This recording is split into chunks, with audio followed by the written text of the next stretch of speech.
Câmara e Prefeitura assinam um termo de cooperação de leis. Nos 125 anos do Legislativo Caxiense, confira o reconhecimento a personalidades dessa história. Série Caxias do Amanhã discute a educação do presente e do futuro com as novas tecnologias. Confira a seguir.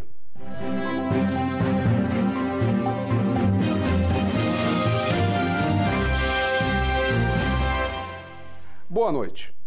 Vereador Edi Carlos Pereira de Souza entra para a galeria de presidentes do Legislativo Caxiense. O descerramento da foto do parlamentar do PSB, que presidiu a Câmara em 2016, deu início às comemorações dos 125 anos da Casa do Povo. A programação da semana de aniversário do Legislativo iniciou na Galeria dos Presidentes. Nesta segunda-feira, foi realizado o descerramento da foto do vereador Edi Carlos Pereira de Souza. O parlamentar foi presidente da Câmara durante o ano passado. É uma alegria muito grande, né? Poder, eu que vim lá do interior e trabalhei na roça, vim para Caxias, trabalhei nas metalúrgicas, aprendi muito, foi uma experiência assim, de vida muito grande para mim e digo para os novos presidentes, os futuros presidentes, que com certeza vai ser muito bom. Quero dizer que a alegria é cada vez mais grande, porque eu poder estar aqui nos 4 anos, ser o presidente no último ano da legislatura e permanecer aqui. Nestes 125 anos do Legislativo Caxiense, já foram 52 presidentes e 265 vereadores que fizeram história aqui na casa. Em seguida, em sessão solene no plenário da Casa, continuou a celebração dos 125 anos do Legislativo Caxiense. Uma cobertura especial da TV Câmara ouviu políticos e personalidades que fizeram parte dessa história.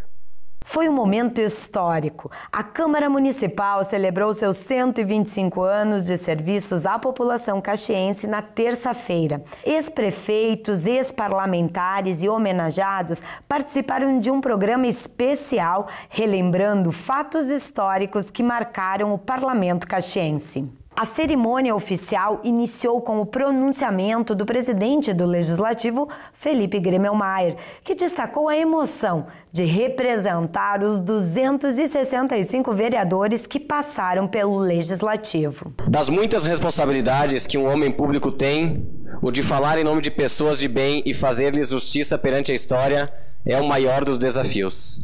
Mas também um momento de consagração para cada um de nós, integrantes da legislatura que marca a passagem dos 125 anos da Câmara Municipal. Na sequência, o parlamento homenageou os servidores Tânia Foquesato, com 40 anos de trabalhos prestados, e José Bianchi, com 35 anos de Câmara Municipal. E os ex-vereadores Rosane Ramos, em nome das 12 mulheres parlamentares da história, e Francisco Andriolo, o ex-vereador mais antigo. O prefeito Daniel Guerra, que também atuou como vereador por 2 mandatos, participou do evento. Parabéns a todos que, de uma forma ou outra, contribuíram neste legado de 125 anos de história da Câmara Municipal de Caxias do Sul. Maioria do plenário da Câmara arquiva a segunda denúncia contra o prefeito Daniel Guerra. O vice-prefeito Ricardo Fabres de Abreu havia apontado supostas infrações ao chefe do executivo. Foi rejeitada a admissibilidade do documento externo de autoria do vice-prefeito Ricardo Fabres de Abreu, que pediu o impeachment do prefeito Daniel Guerra. Essa, que é a segunda denúncia, está arquivada na Câmara Municipal. Consta no documento supostas infrações político-administrativas, crime de responsabilidade e ato de improbidade. O vereador Rodrigo Beltrão, que assim como os demais 15 vereadores, votou contra a abertura do processo de impedimento. Ele avalia a posição do Legislativo. O instrumento do impeachment é um remédio excepcionalíssimo, não é uma regra. Ele não pode ser utilizado para se fazer disputa política, em que pese a peça acusatória ela ser consistente. De fato, no meu entendimento, o prefeito cometeu ilícitos que podem e devem ser apreciados pelo Poder Judiciário sem nenhum prejuízo de qualquer impunidade. No entanto, aqui, como o nosso voto é político, nós votamos pela estabilidade política. O vereador Eloy Frisso foi um dos vereadores que votou favorável à abertura do processo. Ele justifica. Havia base jurídica para a apresentação do pedido, independente de quem foi, então, nesse sentido, votei favorável à admissibilidade da tramitação. Não estou dizendo que lá adiante, nos 90 dias, eu votaria pela cassação ou não. Esse era um assunto que deveria tramitar. É importante lembrar que essas ações são externas ao Legislativo. Cabe aos vereadores apenas o julgamento. O rito se baseia no Decreto-Lei Federal 2001/1967, com amparo no regimento interno do Legislativo caxiense. Renato Nunes sustenta que o vice-prefeito municipal não reúne mais condições para o cargo. Integrante da base de apoio ao governo, o vereador do PR citou episódios e critérios para a escolha de Ricardo Fabres de Abreu. Ele foi escolhido por seu excelente currículo. Essa foi a explicação que o vereador Renato Nunes, do PR, deu a respeito da escolha do vice-prefeito Ricardo Fabres para ocupar o cargo no Executivo. Nós buscávamos uma pessoa íntegra, um nome novo na política, de boa família e com o melhor currículo possível. Essa era a nossa determinação. O tema veio à tona após o segundo pedido de impeachment, processo agora aberto pelo vice-prefeito, motivo que fez Nunes explicar a escolha e questionar a conduta política do vice. Politicamente falando, né, posteriormente a ele ser escolhido, né, ganhar esse voto de confiança dos 3 partidos da nossa pequena coligação, né, ele, depois que o prefeito foi eleito, ele começou, né, com certas palavras, por exemplo, já logo em seguida ele se desfiliou do PR, né? E nós não sabíamos para qual partido que ele iria se filiar, né? Começou a dizer que não concordou, né? Não concordava com a escolha do prefeito para o secretariado, que se ele assumisse, né, ele iria tirar todo mundo. Quer dizer, então, uma pessoa que mostrou claramente que não entendia, né, ou não entendeu o significado de ser vice. Ser vice, como eu falei no plenário, é como, no bom sentido aqui, um pneu Sterp. Políticas culturais de Caxias do Sul são detalhadas na tribuna livre do plenário da Câmara. A presidente do Conselho Municipal do setor, Caliandra Troian, demonstrou preocupação com a queda de recursos para o Financiarte. O cenário cultural no município foi apresentado no espaço Tribuna Livre pela presidente do Conselho Municipal de Política Cultural, Caliandra Troian. Nós continuaremos, então, acompanhando a questão do Financiarte junto à Secretaria de Cultura, porque nós estamos acompanhando e fiscalizando também a questão da implementação do 1%, que é o percentual obrigatório a ser investido. Acompanharemos também a questão do Prêmio Anual de Incentivo à Montagem, como falei, é também previsto em lei e deve ser publicado o edital em 2017. No próximo dia 17 de outubro, a partir das 19 horas, ocorre aqui na Câmara Municipal uma audiência pública para tratar sobre a cultura. A promoção é da Comissão de Educação e Cultura aqui do Legislativo caxiense. Essa audiência pública vai tratar do tema desse ataque aos centros comunitários, né, por parte do Poder Executivo. Eu classifico mesmo com essa palavra ataque porque o movimento comunitário dos bairros legítimo, né, não pode, por uma vontade ou por um desejo ou por birra, né, do prefeito ou de quem está próximo dele, de perder o seu espaço. Nerio Carteiro defende a ampliação no horário de atendimento da Unidade Básica de Saúde do Cruzeiro. Outra preocupação do vereador do Solidariedade é a falta de segurança na zona leste da cidade. Toda a região leste da cidade, a região Cruzeiro, né, não tem nenhuma UBS que tenha o horário estendido até as 21 horas. Né? Então, o que a gente trouxe para a tribuna no dia de hoje foi esse assunto, né, onde que eu fiz uma indicação em forma de sugestão ao município, sugerindo que faça essa extensão de horários, né? Teria a UBS Cruzeiro, a UBS Bela Vista, pelo menos uma ou duas UBSs para iniciar ali da região, daquela região também, que o seu horário fosse estendido. Benefícios tributários do turismo são tema de palestra e ganham destaque do vereador Gustavo Toigo. O parlamentar do PDT lembrou a explanação do professor Gerson Panarotto, que na UX trouxe cases de leis de Bento Gonçalves e Florianópolis. Foi realizado ontem, em plena Semana Municipal do Turismo, junto à Universidade de Caxias do Sul, onde tivemos a palestra do professor mestre Jefferson Panarotto, um professor tributarista, um advogado da nossa universidade, que de forma gentil e gratuita palestrou para um público bem considerável de empreendedores do trade turístico, falando dos benefícios e os incentivos fiscais para aqueles que quiserem empreender no campo do turismo. E nos explicou muito bem, trouxe alguns cases, dentre eles um que existe em Florianópolis, que é uma cidade turística também, a título de comparativo, e dizendo que sim, é possível existirem incentivos fiscais no campo do turismo, desde que haja o correspondente investimento. Secretaria Municipal de Gestão e Finanças presta contas ao Legislativo com números do segundo quadrimestre de 2017. O secretário José Alfredo Duarte Filho atentou para a queda na arrecadação de ICMS. A diminuição atingiu 6% nos primeiros 8 meses do ano, na comparação com o igual período de 2016.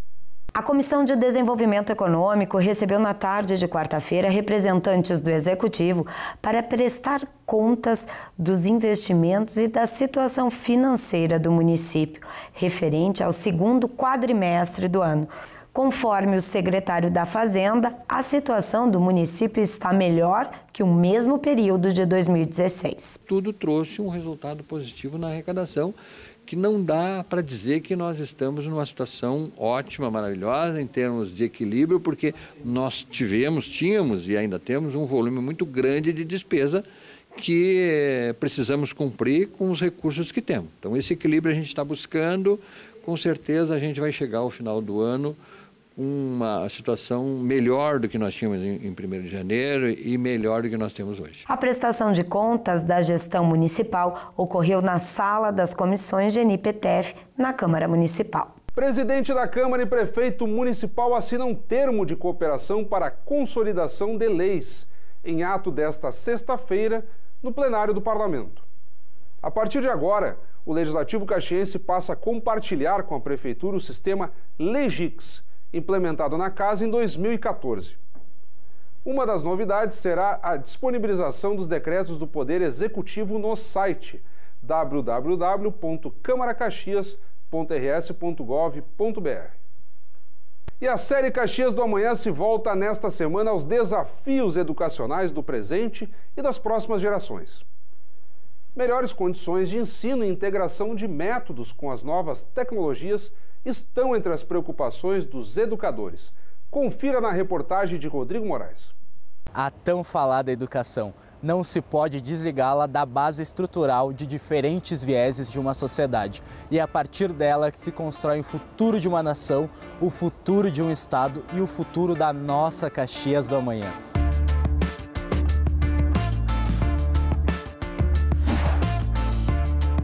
O desafio de Caxias do Sul é um desafio nacional de manter um plano nacional de educação de uma forma em que todos os alunos possam ir às salas de aula, possam ir para as escolas. E Caxias do Sul, nesse sentido, está bem melhor do que o percentual de participação de jovens, de crianças, nas escolas no Brasil. Na esfera pública, nossos principais desafios continuam sendo uma educação para a vida, né? Porque os nossos estudantes, eles estão na escola para aprender além de conteúdos. A escola é como se fosse uma segunda casa para nós, é muito importante, não só pelo conhecimento que a gente adquire, mas pela formação da pessoa desde o início, né? Que a educação, ela precisa necessariamente aumentar o investimento. O investimento na formação do profissional em todos os níveis, inclusive na academia, para que nós possamos ter essa nova discussão, não do novo aluno, eu acho que a contemporaneidade da sociedade nessas mudanças precisam ser discutidas. Nesta área da educação, da alfabetização, tranquilamente nós poderíamos ser pioneiros no país. Isso é hoje irreversível. A questão da tecnologia da informação, dos meios digitais, das plataformas digitais é irreversível, que o aluno hoje ele já está integrado a essa tecnologia lá na casa dele. E é claro que ele traz isso para dentro da sala de aula, para dentro do ambiente escolar. Só que essa tecnologia ela precisa ser trabalhada também com aulas mais ativas, com metodologias ou aprendizagens ativas, que é o que nós costumamos chamar. A tecnologia, ela veio para dar informação. O conhecimento ele tem que ser direcionado. Hoje, uma criança de 10, 12 anos, ele tem a informação e não o conhecimento. Nós temos que cuidar quando se fala de democratização, não é do conhecimento, é da informação. Então, a tecnologia ela é muito positiva, mas depende muito da pessoa ainda. Porque, senão, nós teríamos esses nossos alunos buscando informações em sites que muitas vezes são uns fakes inventados e blogs que você nem sabe quem está escrevendo. Hoje em dia a gente tem que tentar utilizar os meios que a gente tem, que é a internet e o avanço tecnológico, para melhorar esses aspectos que estão com dificuldade na parte da educação.